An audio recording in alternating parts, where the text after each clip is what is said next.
اليوم احنا في مبادرة من مبادرات مهرجان الملك عبد العزيز الإبل، مبادرة استضافة ذوي شهداء الواجب.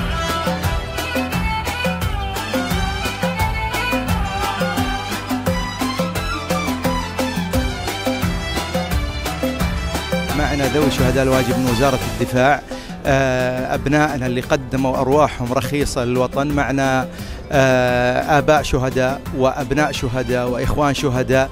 على يميني أبو مبارك مستر محمد بن مبارك المزيدي العكربي، أبو الشهيد الحد الجنوبي اللي هو مبارك مستر بن محمد بن مبارك المزيدي العكربي رحمه الله، الله يرحمه ويوسع له إن شاء الله، وفداء للوطن ولدينا وحكامنا، حنا فداء للوطن كلنا.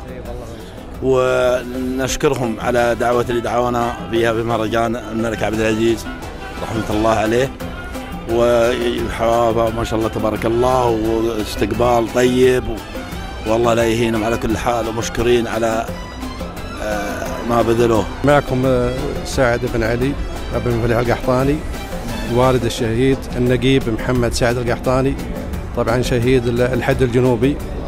فنتمنى الله ان شاء الله يتقبله بالشهداء، وان الله يرحم زملائه اللي انتقلوا الى او شهداء، ويعافي المصابين.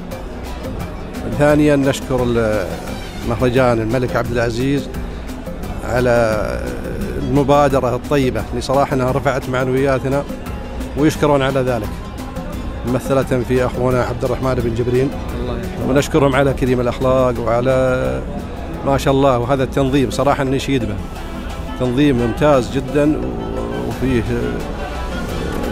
مبادرات والمتحف والصور والفرجان عليها، فكنا سعداء، نشكرهم جزيلا.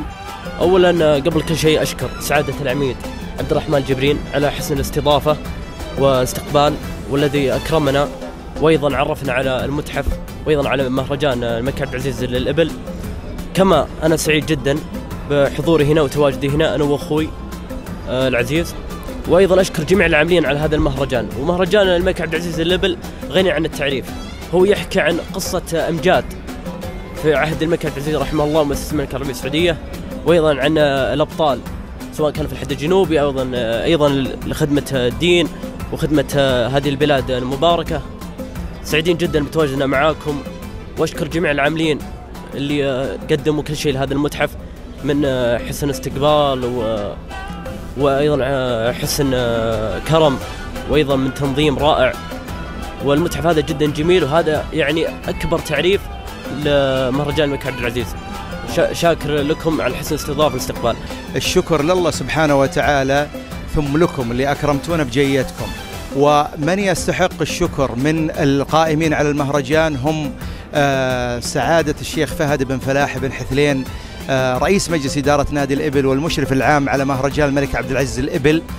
أيضا سعادة نائبه المهندس بندر القحطاني، نائب المشرف العام على مهرجان الملك عبد العزيز الإبل والمدير التنفيذي لنادي الإبل، وجميع الإخوة الزملاء رؤساء اللجان وجميع العاملين في المهرجان، هم اللي يستحقون الشكر على التمكين اللي قدموه لعمل المسؤولية الاجتماعية، وعلى كل ما يسروه من أسباب لنجاح مبادرات المسؤولية الاجتماعية.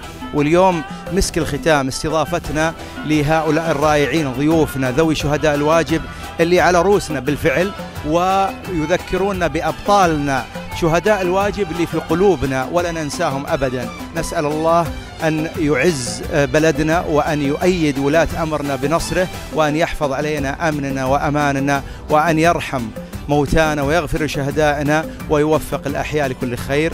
وشكرا لكم على الاستضافة.